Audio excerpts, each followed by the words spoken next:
So to start off, this is Maya Kimmel. Just give us your story. How long have you been diabetic?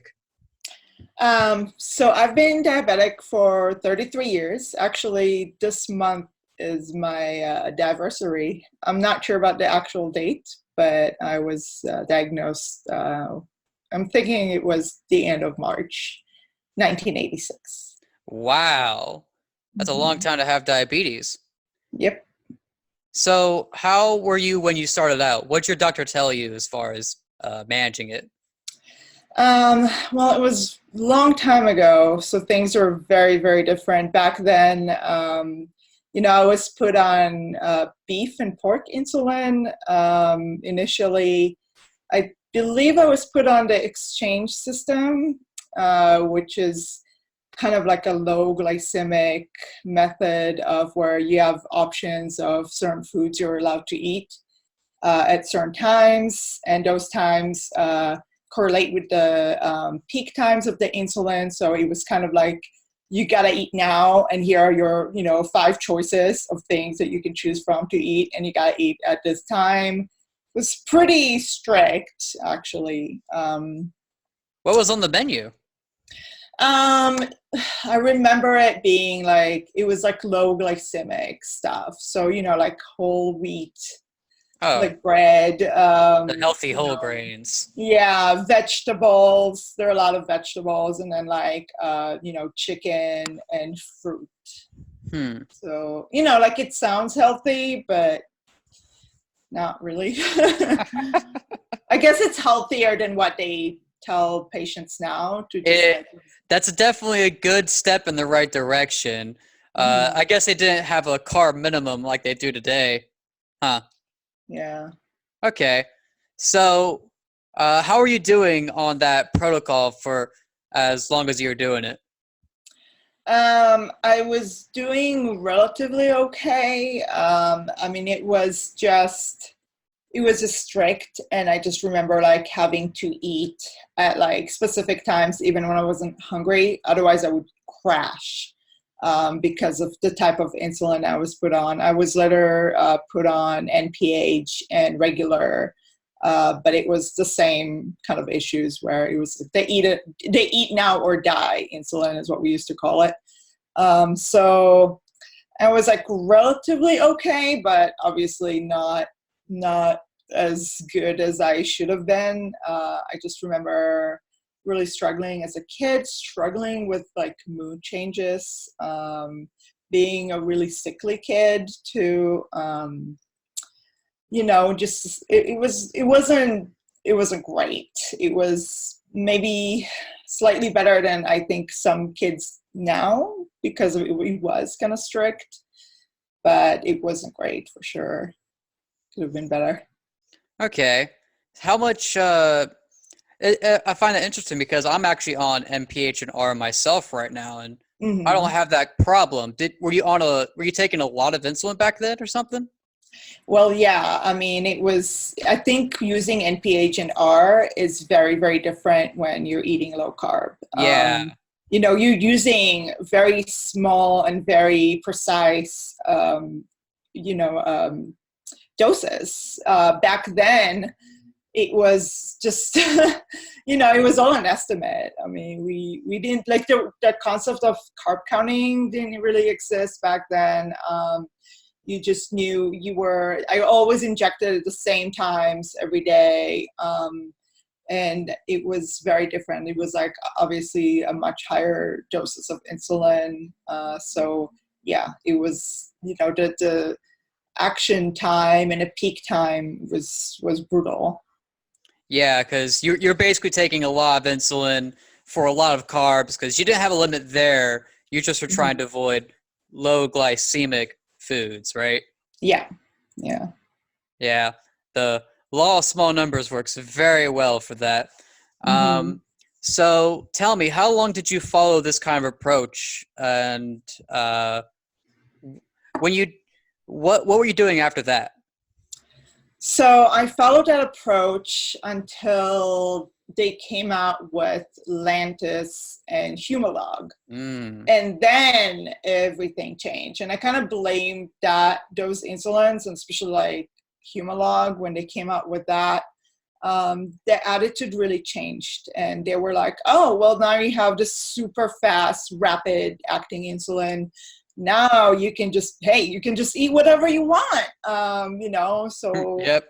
it was like, hey, go eat whatever you want, just take the right amount of insulin, and here's how you learn how to carb count, and good luck. And I kind of feel like that was the beginning of the end.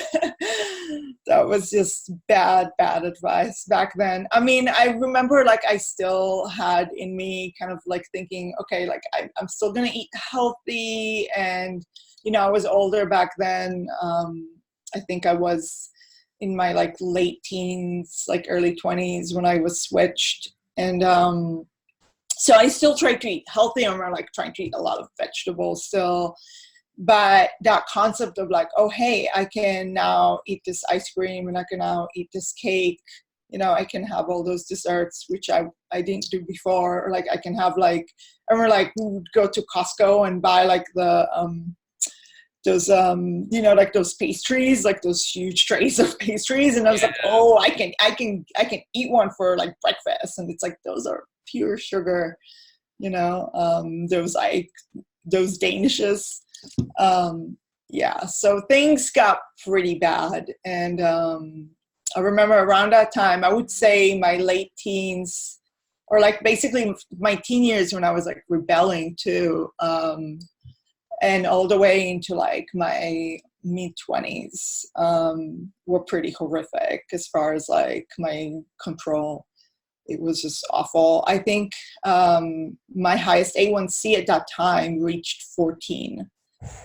Yeah. And it was just awful. I just remember feeling awful all the time. I mean, like you're practically, DKA like all the time. Like I was like running around with like 300s, 400s. Like it was bad. Okay.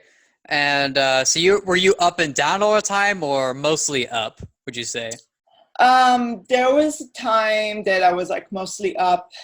I think there were times that I would just skip my shots. Yeah.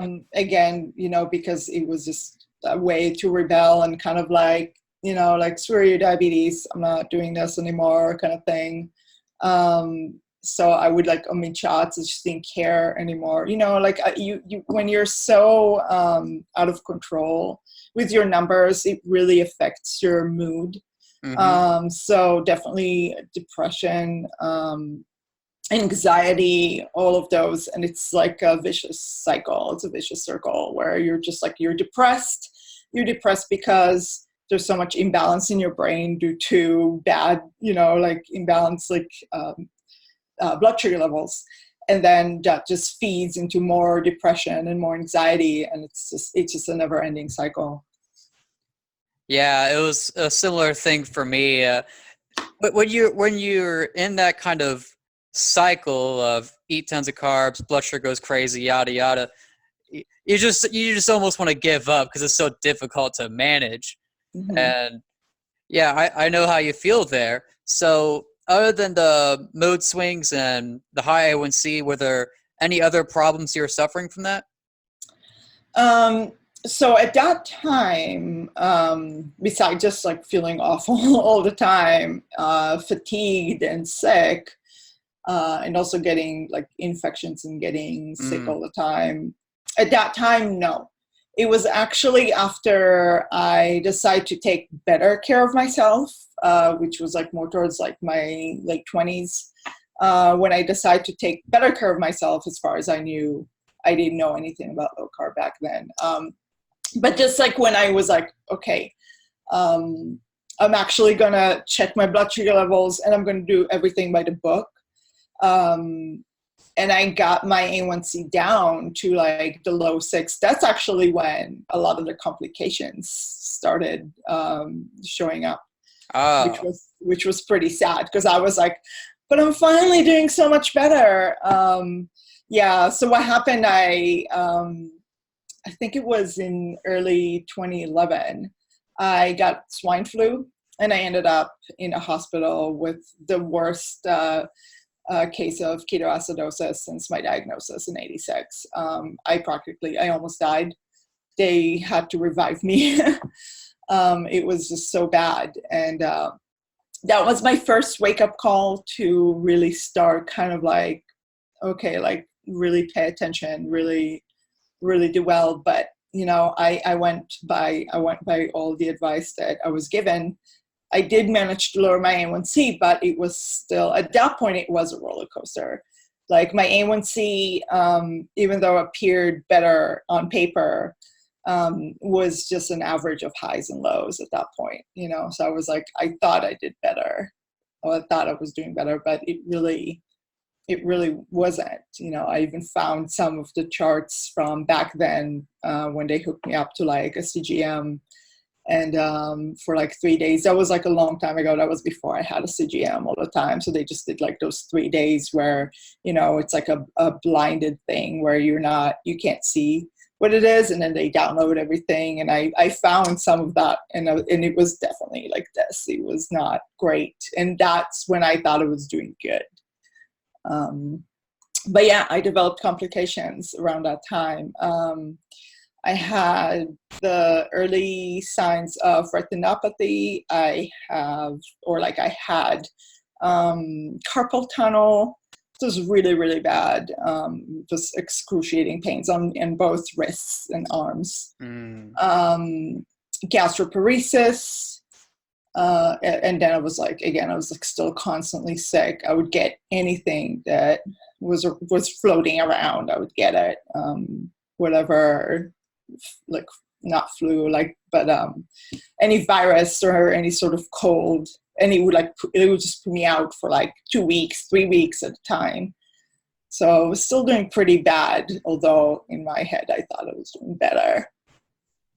Well, I mean, you were working hard to get there, so you think with all the work you're doing to get that A1c down, you think you'd be getting good results. But with the way that they're telling you to do it, it doesn't seem to work out. So you're doing pretty bad before you found low carb. When did you finally find out about the low carb approach?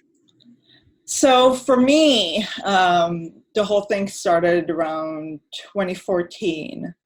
And I sort of reached a point after, I was diagnosed with all these complications. And I thought I was doing well, but I just wasn't feeling well. And I was just like fed up, like no pun intended. But around that time, I just felt like I was like putting on so much weight, and I was using more and more insulin.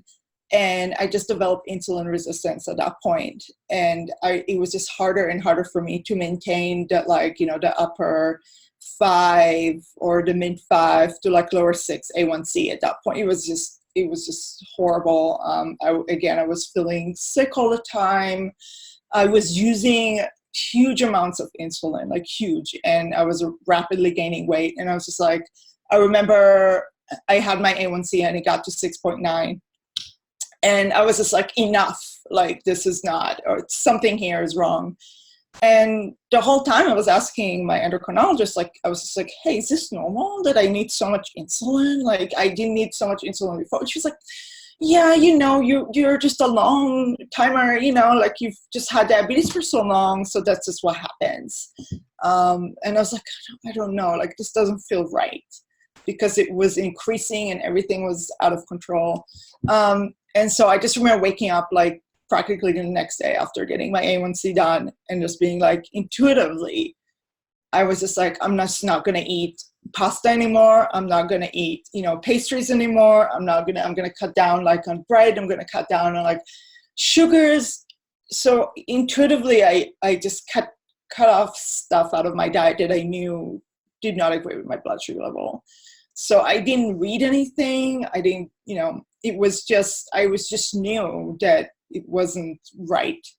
So I removed those from my diet. So I was eating not low carb, but lowish carb or like lower carb, reduced carb, for, I want to say, a few months, and I saw such a great improvement. It was just insane.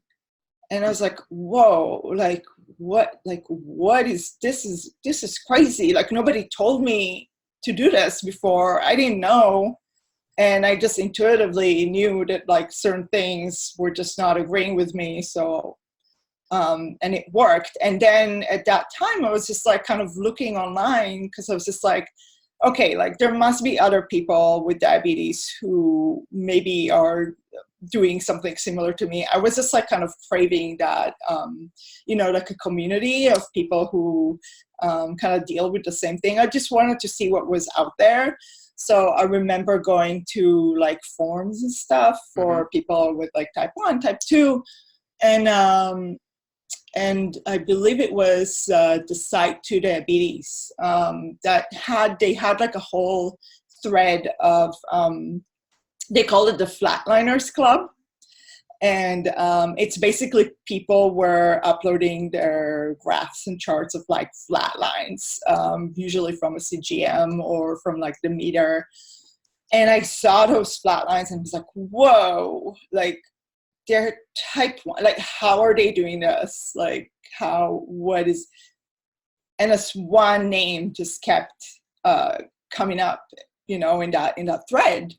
And it was Dr. Bernstein. And I was just like, whoa, like I've never seen charts and graphs like that, like in my life. I thought for sure that there's no way these people have diabetes.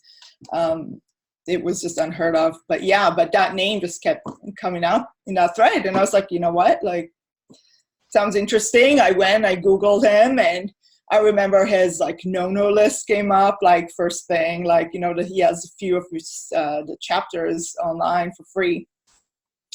And I was like, oh, wow, like I'm like 85% there with like my diet. I just need to like, basically like take out like these few more things, and I have a chance of like achieving the ultimate, like kind of like control, like really, really tight control. And I accepted that challenge.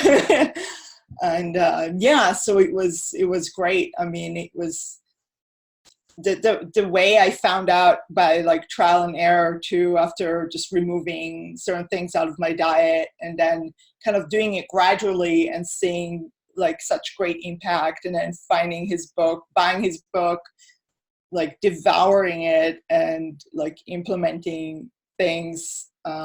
It's just the improvement was amazing.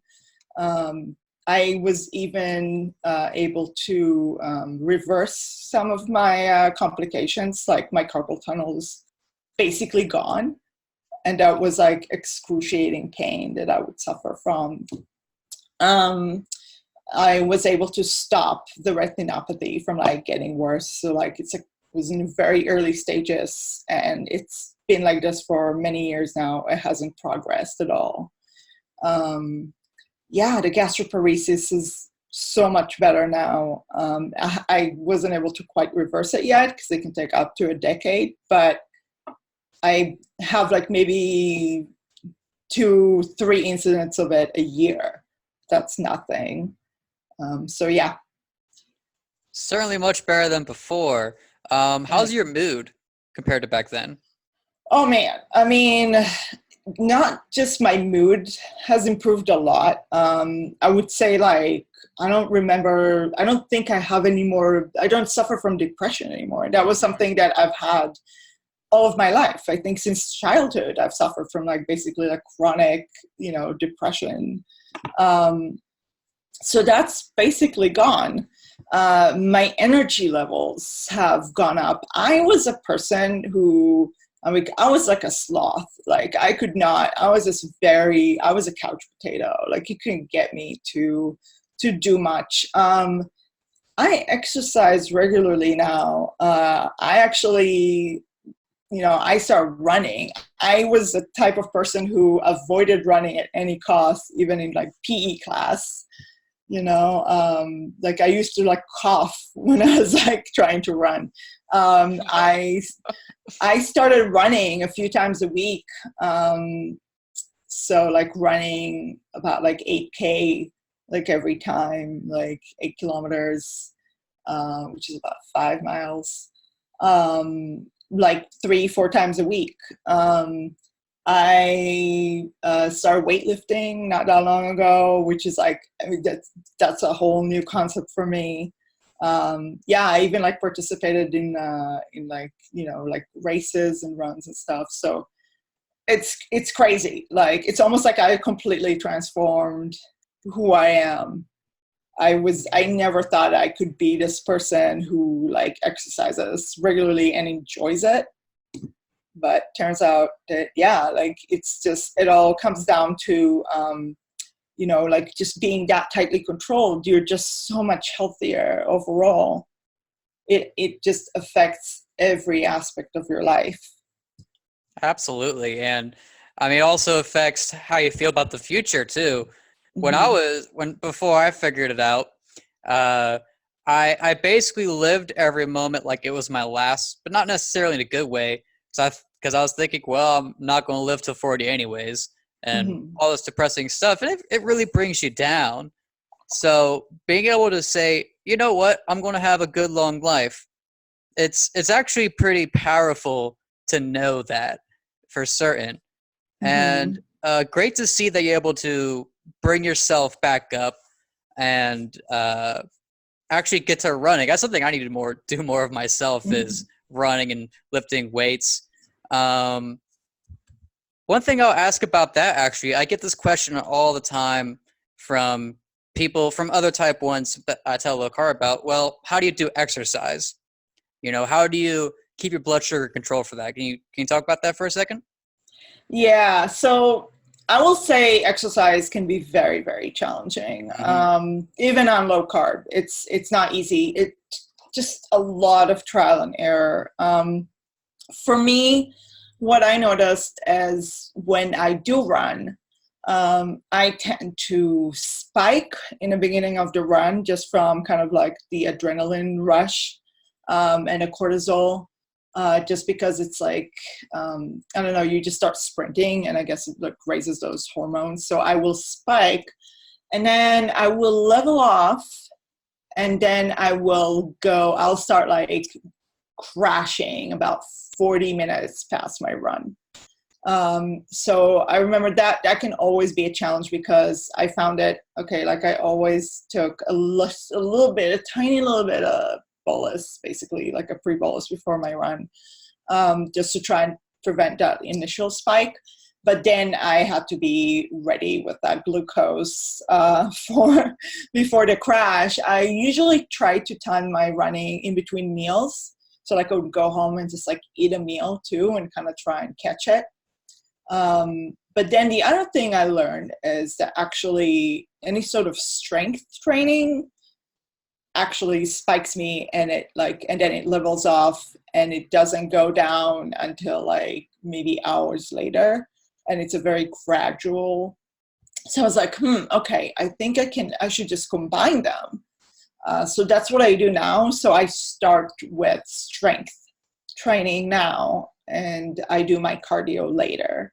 And I always do strength training with just a little bit of insulin on board, again, just to prevent that like spike in blood sugar level.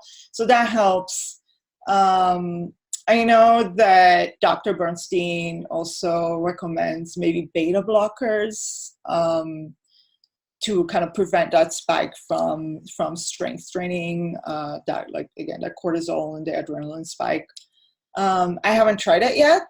I might actually talk with my endocrinologist who supports this way of eating and ask him what he thinks. So I might try in the future. Right now I'm just like, it's just all about like taking tiny amounts of insulin and always have glucose on hand. And yeah, just really watching that graph. Okay. You mentioned your endo. You say you're supportive of this? Mm-hmm. Yes. That's great to hear because often we hear stories of diabetics who presenters are either neutral, dismissive, or outright against the low carb approach, and that's pretty sad. Did you have to find this endo that was approved of it, or were you lucky enough to already have that endo? No, I was with the same endo for like I think way over 15 years, and that was when I lived in Seattle. And I don't know, like she wasn't against it, but she definitely didn't quite get it. Hmm. She like I had to fight with her on a lot of things. So it was just, like things like I also have Hashimoto's, for example. And, Dr. Bernstein definitely says, like you gotta check your free T3 and free T4. That was something she refused to check, even though I had symptoms and it was just, so a lot of those things I had to fight with her. And it actually wasn't until I moved to Oregon, Bend, Oregon, when I just somebody from Type 1 Grid, the group, they recommended like this endo. And I was like, you know what, I'm going to check him out. And turns out he's pretty awesome and he's familiar with Dr. Bernstein. And I believe like he has at least two patients he has two, I think two patients at least that I know of that are very strict low carb. And one of them got him the book. And so, yeah, he's a lot more supportive. He, when he first saw me, he was just like, he just wanted to talk to me for like an hour. And, we sat down and we looked at my graph and he was like, wow, this is amazing. And you're definitely doing things in a different way than most of my patients. And I was like, yeah. So, I'm glad that I found somebody who was that supportive. I know how rare it is. That's fantastic. Mm-hmm. Hopefully, as time goes on, more doctors will become more supportive of it because I think that's so important. Even if you're not following it, to have a doctor that actually at least knows about it. Because if Mm-hmm. they don't, then it's just that much harder to get the help you need. You know, you go to the doctor for help. You don't go to them for them to berate you. You know, so yeah, I'm very happy you're able to find someone like that. How's your Hashimoto's doing now? Is it better?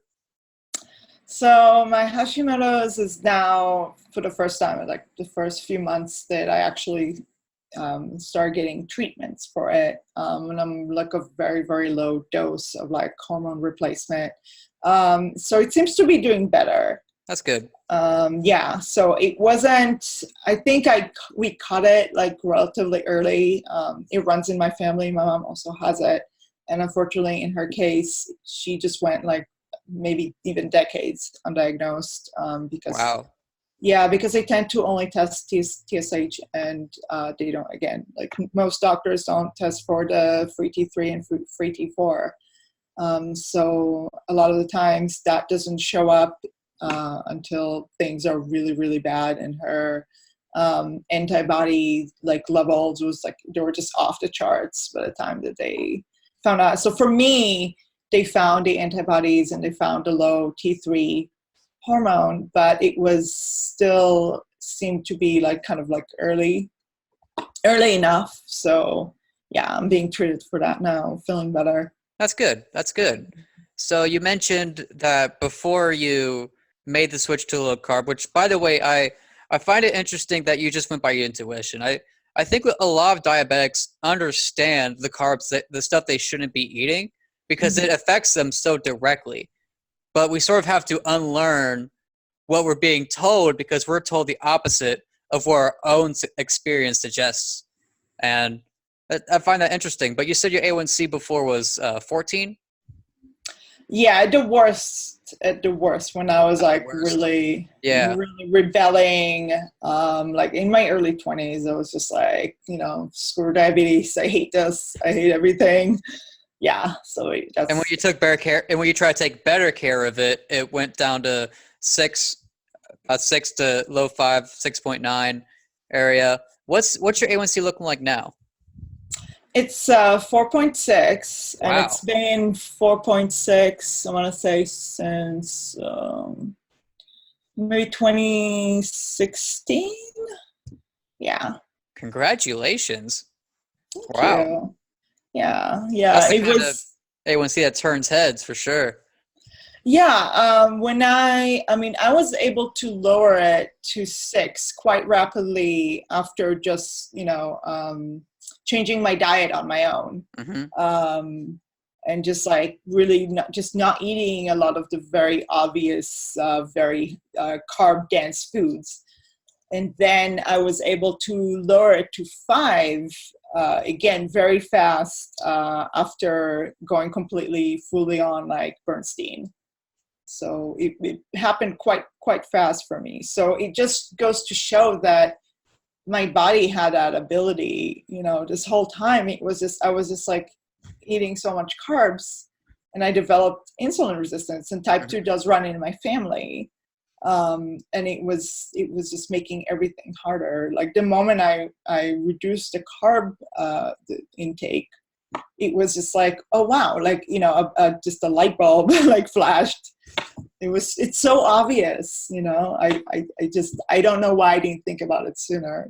I had to Yeah. kind of reach a certain point when I was just like feeling like I was just so over it. Yeah, when I never even thought about low carb until I saw Bernstein's videos, and now I'm kind of kicking myself for it's like it's so obvious, and it just never came to me. No one ever told me about it. Hmm. Um, that's one reason I make these videos. But speaking of which, um, your insulin resistance, I smell a lot better now. Oh yeah, I cut down my I would say my daily intake of insulin by 2/3.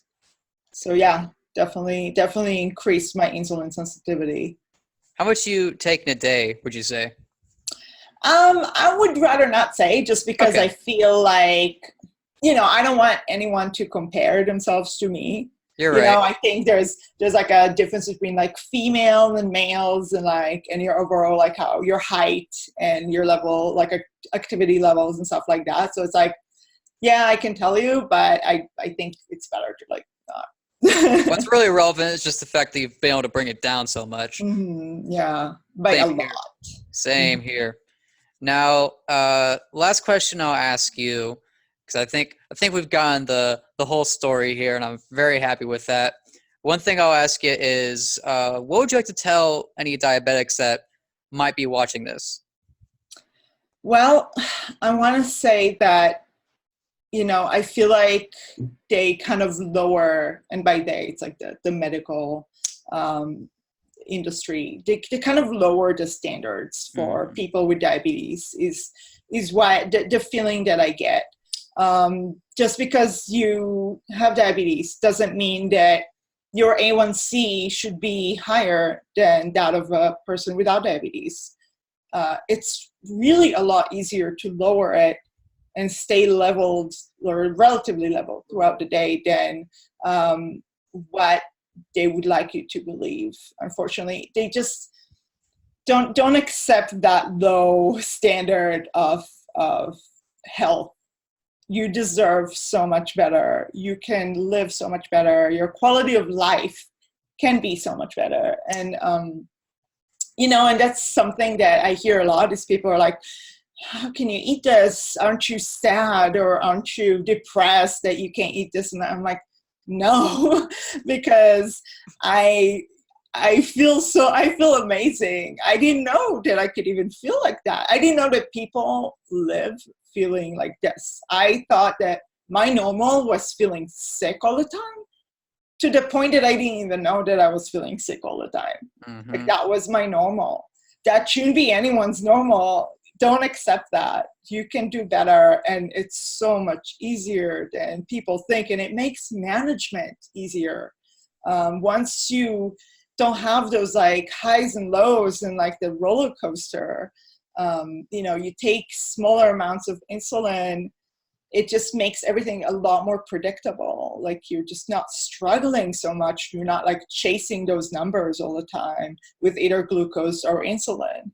You're just kind of more leveled. Even on my most horrible days now after changing my diet, they look like my best days back in the day, and like it's just I can't even compare. So yeah, you can do it. Like if I did it, and I was like a chocolate addict. I was like an ice cream addict, and I would eat like pasta like 3 times a week. Yeah, no, everyone can do it. And it's worth it. Absolutely.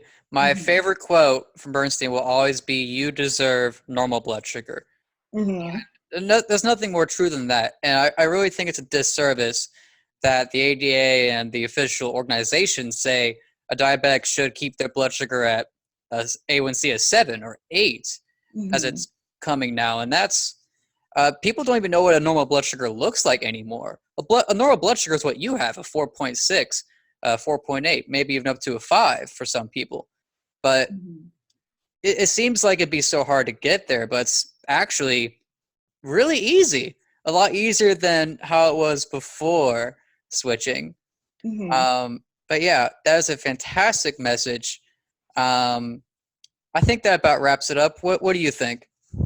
Yeah, I think this is such a empowering and message. It's like you deserve uh, a better blood glucose control. You deserve normal numbers. Mm-hmm. Don't accept the low standard of health. You deserve better numbers. You deserve better than that, and you can get there. And it's easier than you Fantastic. think. I agree 100%.